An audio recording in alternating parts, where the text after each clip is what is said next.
Hello friends, ഇന്നത്തെ വീഡിയോയിലൂടെ നാം പഠിക്കാൻ പോകുന്നത് പ്രസന്റ് പെർഫെക്റ്റ് ടെൻസിനെ കുറിച്ചാണ്.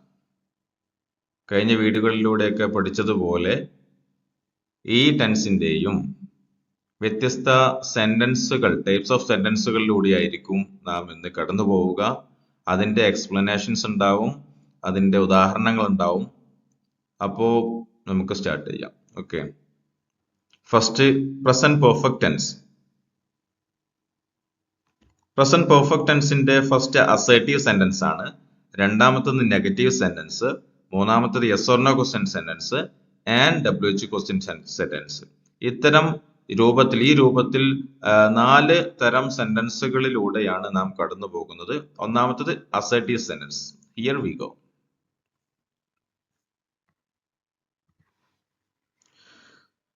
അപ്പൊ ചെറിയൊരു ഡെഫിനിഷൻ പറഞ്ഞുകൊണ്ട് പ്രസന്റ് പെർഫെക്റ്റ് ടെൻസിന്റെ ഉദാഹരണങ്ങളിലേക്ക് നമുക്ക് കടക്കാം. It is used to refer to an action which was taken place in the past, but it's more relevant in the present than in the past.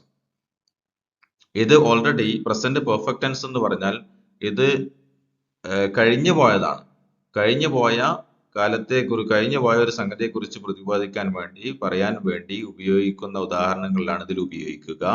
പക്ഷേ കഴിഞ്ഞു പോയതാണെങ്കിൽ പിന്നെ പാസ്റ്റ് അല്ലേ ഉപയോഗിക്കുക എന്നൊരു ചോദ്യം. But it's more relevant in the past, in the present than in the past. ഇത് പാസ്റ്റിനേക്കാൾ കൂടുതൽ ഇതിന് പ്രസക്തി ഉള്ളത് പ്രസന്റിലായതുകൊണ്ടാണ് പ്രസന്റ് പെർഫെക്റ്റ് ടെൻസ് എന്ന് പറയുന്നത്. അപ്പോ സ്വാഭാവികമായിട്ടും പ്രസന്റ് പെർഫെക്റ്റ് ടെൻസും സിമ്പിൾ പാസ്റ്റ് ടെൻസും താരതമ്യേന രണ്ടും ഏകദേശം സിമിലർ ആയിട്ട് വരുന്നുണ്ട്.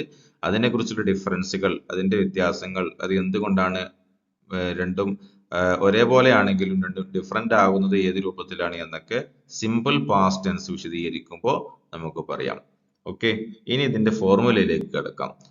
ഈ ഫോർമുല വെച്ചിട്ടാണ് പ്രസന്റ് പെർഫെക്റ്റ് ടെൻസ് നാം ഉണ്ടാക്കുന്നത്, അതിന്റെ സെന്റൻസുകൾ ഫോം ചെയ്യുന്നത്.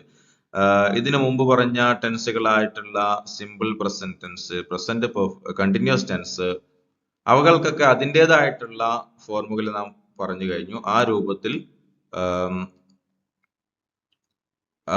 ഫോർമുല ഫോളോ ചെയ്ത് വേണം നാം സെന്റൻസുകൾ ക്രിയേറ്റ് ചെയ്യാൻ.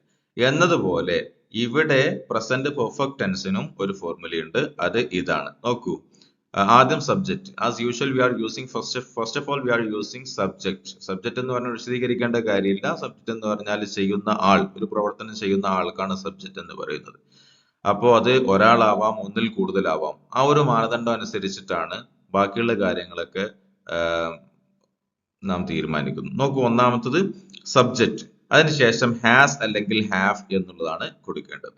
അപ്പോൾ അതാണ് ഞാൻ നേരത്തെ പറഞ്ഞത്, ഹാസ് എന്ന് അല്ലെങ്കിൽ ഹാവ് എന്നുള്ള അത് തിരഞ്ഞെടുക്കേണ്ടത് ഏതാണ്. ഇപ്പൊ ഇവിടെ നമുക്ക് ചോയ്സ് ആണല്ലോ, അപ്പൊ ഏതാണ് എന്ന് തിരഞ്ഞെടുക്കേണ്ടത് നമ്മുടെ സബ്ജക്റ്റിനനുസരിച്ചായിരിക്കും. അതിനുശേഷം പറയും. അതിനുശേഷം V3 എന്ന് പറഞ്ഞാൽ third form of the verb. ഏതൊരു വെർബ് എടുക്കുകയാണെങ്കിലും first form of the verb, second form of the verb and third form of the verb. ഇങ്ങനെ 3 തരം വെർബുകൾ നമുക്ക് കാണാൻ സാധിക്കും. ഉദാഹരണമായിട്ട് എടുക്കുക, ഗോ എന്ന് പറഞ്ഞാൽ പോവുക. അതിന്റെ second form of the verb ആണ് went. Third form of the verb ആണ് ഗോൺ. അപ്പോ ഗോ, വെന്റ്, ഗോൺ. മറ്റൊരു ഉദാഹരണം എടുക്കുകയാണെങ്കിൽ റൈറ്റ്, എഴുതുക, റൈറ്റ്, റോഡ്, റിട്ടൺ. അപ്പൊ ഇവിടെ ഈ രണ്ടാമത്തെ ഉദാഹരണത്തിൽ പറഞ്ഞ റിട്ടൺ, ഒന്നാമത്തെ ഉദാഹരണത്തിൽ പറഞ്ഞ ഗോൺ, ഇത്തരം third form of the verb ആണ് നാം ഈ ഹാസ് അല്ലെങ്കിൽ ഹാവിന് ശേഷം യൂസ് ചെയ്യേണ്ടത്. അതിനുശേഷം ഒബ്ജക്റ്റ് ഉണ്ടെങ്കിൽ ഒബ്ജക്റ്റും എടുക്കാം.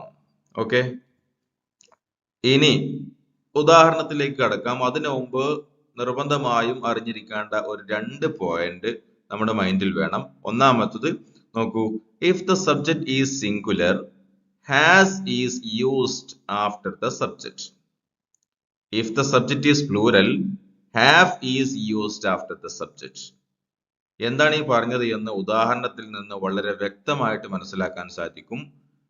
പ്രത്യേകിച്ചൊന്നുമില്ല. ഈ ഫോർമുലയിൽ പറഞ്ഞല്ലോ, സബ്ജക്റ്റിന് ശേഷം ഹാസ് അല്ലെങ്കിൽ ഹാവ് ആണ് ഉപയോഗിക്കുക എന്ന് പറഞ്ഞല്ലോ. അത് എങ്ങനെയാണ് തിരഞ്ഞെടുക്കുക, ഹാസ് ആണോ ഹാവ് ആണോ എന്ന് എങ്ങനെയാണ് തീരുമാനിക്കുക എന്നാ പറഞ്ഞു.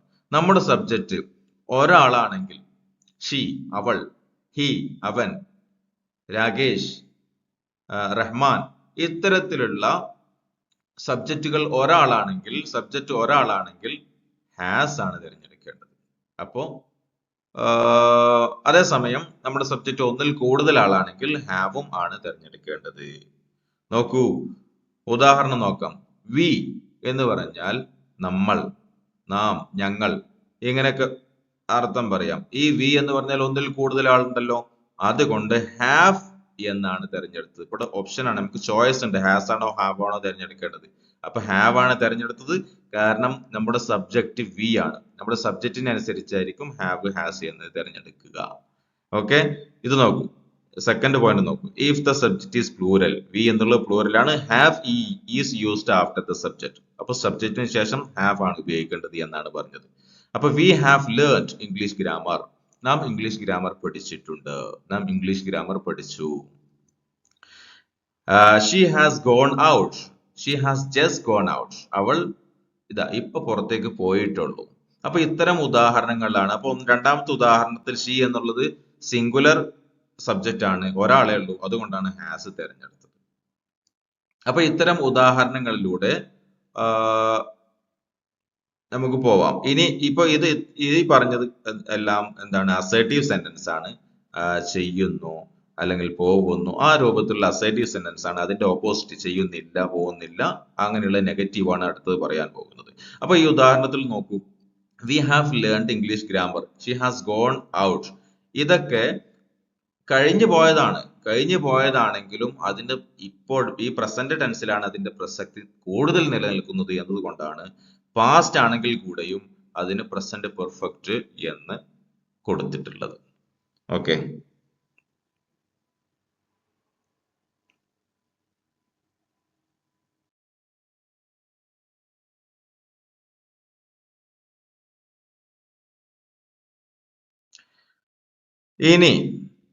ഇനി പ്രസന്റ് പെർഫെക്റ്റ് ടെൻസിന്റെ അസേർട്ടീവ് ആണല്ലോ ഇപ്പൊ പറഞ്ഞത്, നെഗറ്റീവ് സെന്റൻസ് ആണ് ഇനി പറയാൻ പോകുന്നത്.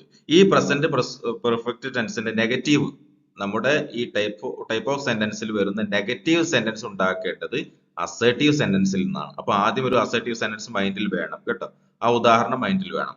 അപ്പോ ഇനിയാണ് ഞാൻ പറയുന്ന പോയിന്റ് അതിലേക്ക് ആഡ് ചെയ്യേണ്ടത്. Add not after auxiliaries. Auxiliaries ഏതാ? അസേർട്ടീവ് സെന്റൻസുകളിലുള്ള ഓക്സിലറീസ് ഏതാ? ഹാസ് അല്ലെങ്കിൽ ഹാവ് എന്നുള്ളതാണ്. ആ ഹാസ് അല്ലെങ്കിൽ ഹാവിന്റെ ശേഷം നോട്ട് കൂടി ആഡ് ചെയ്യുകയാണെങ്കിൽ നമുക്ക് പ്രസന്റ് പെർഫെക്റ്റിലുള്ള നെഗറ്റീവ് കിട്ടുന്നു. ഉദാഹരണം നോക്കൂ, നോട്ട് ആഡ് ചെയ്യാതെ വായിക്കുകയാണെങ്കിൽ we have learned English grammar എന്നുള്ളതായിരുന്നു ഒന്നാമത്തെ ഉദാഹരണത്തിൽ പറഞ്ഞത്. അത് നോട്ട് ആഡ് ചെയ്ത് നെഗറ്റീവ് ആയിട്ടുള്ള സെന്റൻസ് ആയി. നോട്ട് ആഡ് ചെയ്തപ്പോൾ അത് ഇങ്ങനെയായി, we have not learned English grammar, നാം ഇംഗ്ലീഷ് ഗ്രാമർ പഠിച്ചിട്ടില്ല. She has not gone out, അവൾ പുറത്തേക്ക് പോയിട്ടില്ല. He has not visited America, അവൻ അമേരിക്കയിലേക്ക് പോയിട്ടില്ല, അമേരിക്ക സന്ദർശിച്ചിട്ടില്ല. അപ്പൊ ഇതാണ് നെഗറ്റീവിന്റെ അർത്ഥം വരുന്നത്. ഇങ്ങനെയാണ് നെഗറ്റീവ് സെന്റൻസുകൾ ക്രിയേറ്റ് ചെയ്യുന്നത്. ഇനി അടുത്തത് നെക്സ്റ്റ്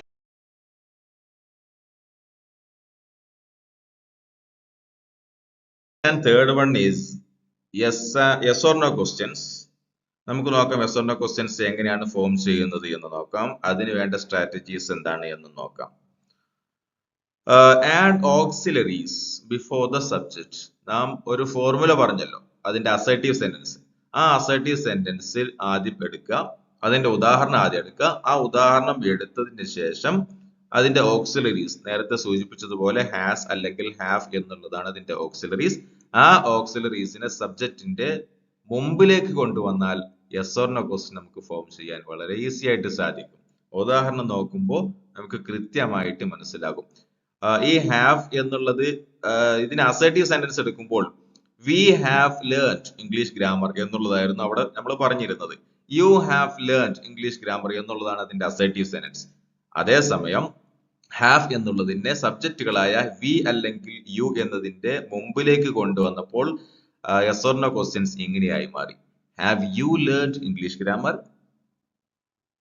നിങ്ങൾ ഇംഗ്ലീഷ് ഗ്രാമർ പഠിച്ചിട്ടുണ്ടോ? Have we learned English grammar?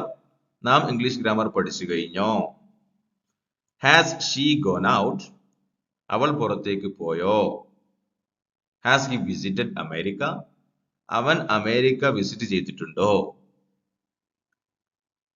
അപ്പോ ഈ രൂപത്തിലായി മാറി നമ്മുടെ യെസ് ഓർ നോ ക്വസ്റ്റ്യൻസ്. ഇതിനു വേണ്ടി മനസ്സിലാക്കേണ്ടത്, ഇതിന് ചെയ്യാനുള്ളത് ആദ്യം അസർട്ടീവ് സെന്റൻസ് കൊണ്ടുവരിക. ആ അസർട്ടീവ് സെന്റൻസിൽ നിന്ന് add auxiliaries before the subject എന്നുള്ള ഫോർമുല ഫോളോ ചെയ്യുമ്പോൾ ഈ ഉദാഹരണങ്ങൾ നമുക്ക് ക്രിയേറ്റ് ചെയ്യാൻ സാധിക്കും. Yes or no questions create ചെയ്യാൻ സാധിക്കും.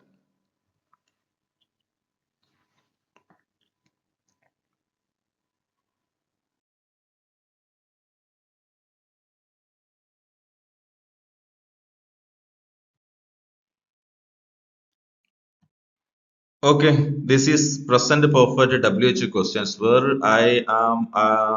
I don't want to give more explanation here, because if we have got how to make yes or no question, no need to change. As usual, I am saying no need to change anything in yes or no question. So just take the WH question word, whatever we want to add in front of the yes or no question, we would definitely get the WH question sentences as well. നോക്കൂ, add whatever WH question word we need into yes or no question. ഈ WH ക്വസ്റ്റ്യൻസിന്റെ തൊട്ട് മുമ്പ് നാം പറഞ്ഞു വെച്ചത് yes or no questions ആയിരുന്നു.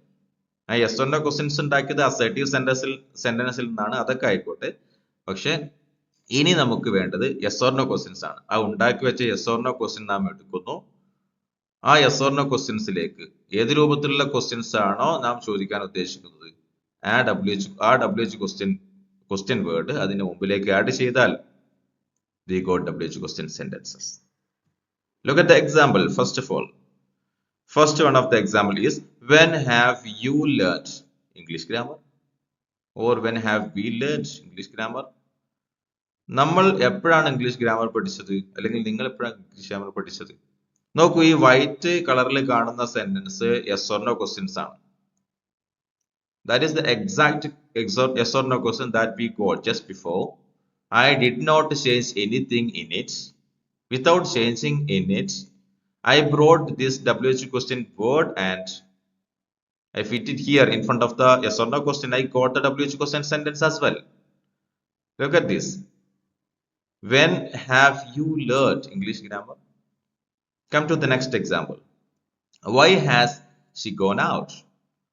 Look at the white color sentence, which is known as yes or no question sentence. So without changing in it, I brought WH question word, which is why, and I have made this sentence using WH question word. Then it becomes, why has she gone out? അവൾ എന്തിനാ പുറത്തു പോയത്? അപ്പൊ നമുക്ക് Y എന്നുള്ള question WH question word ആണ് ഇവിടെ add ചെയ്യേണ്ടത്. അത് ആഡ് ചെയ്തു yes or no question സെന്റൻസിന്റെ മുമ്പിൽ. WH question sentence നമുക്ക് കിട്ടി. Look at the last example. Has he visited America എന്നായിരുന്നു നാം പറഞ്ഞിരുന്നത് yes or no questions. പക്ഷെ ഞാൻ എടുത്ത WH question word where എന്നുള്ളതാണ്. ആൻസർ തന്നെ അമേരിക്ക എന്നുള്ളതായതുകൊണ്ട് നമ്മൾ ഇവിടെ അമേരിക്ക വീണ്ടും കൊടുക്കുകയാണെങ്കിൽ നമുക്ക് സെൻസ് കിട്ടൂല. അതുകൊണ്ട് where has he visited? അവൻ എവിടെയാണ് വിസിറ്റ് ചെയ്തത്? അല്ലെങ്കിൽ ഈ ക്വസ്റ്റ്യൻസ് ഇങ്ങനെ ചോദിക്കാം, when has he visited America? അവൻ അമേരിക്ക എപ്പോഴാണ് വിസിറ്റ് ചെയ്തത്? So that's it for today's video. അപ്പൊ ഇന്ന് നാം പഠിച്ചത് പ്രസന്റ് പെർഫെക്റ്റ് ടെൻസ് എന്താണ് എന്നും അതിന്റെ ടൈപ്സ് ഓഫ് സെന്റൻസും പഠിച്ചു, അതിന്റെ വ്യത്യസ്ത ഉദാഹരണങ്ങളും പഠിച്ചു. I hope you have understood. അപ്പൊ ഇന്നത്തെ വീഡിയോയിൽ അത്രേ ഉള്ളൂ. ഇനി അടുത്ത വീഡിയോയിൽ പ്രസന്റ് പെർഫെക്റ്റ് കണ്ടിന്യൂസ് പ്രസന്റ് ടെൻസിന്റെ നാലാമത്തെ ഐറ്റമായ present perfect continuous tense will be discussed. Okay, ഇത് മൂന്നാമത്തെ ഐറ്റമാണ് present perfect. So that's it for today's video. Have a good weekend.